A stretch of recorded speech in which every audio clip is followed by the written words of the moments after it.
О, хай, искам просто да ти прочета нещо. Така започвам.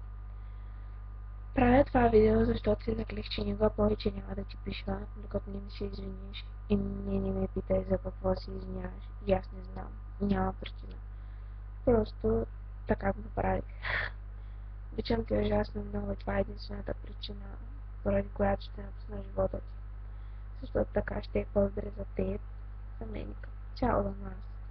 Третия винаги е излишен. Аз винаги съм била трета.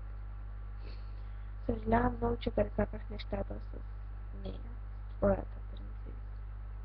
Наистина не съм го искала. Явно пак направих каша с много болка. Винаги е била така. Още веднъж извинявай. Ужасно много съжалявам за всичко като цяло, че признах чувствата си, че бях така глупачка да се влюбя в най-добрия си ми приятел и да го обикна.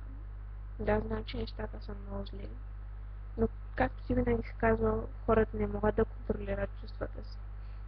Аз съм човек, нали? Правя грешки, страдам, пача си много, но сега е различно.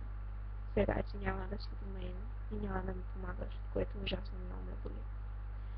От мен е от това, че не отвъна на чувствата ми, те са ни споделени без това от близо 2 години. Боли ме от това, че те загубих. Заради нея. И не ми казвай, че това не е край, защото и двамата знаем, че искам да си щастлив.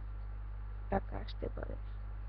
Ако имаш нужда от нещо, знаеш как, къде да ме намериш. И знаеш, че винаги съм готова да ти помогна.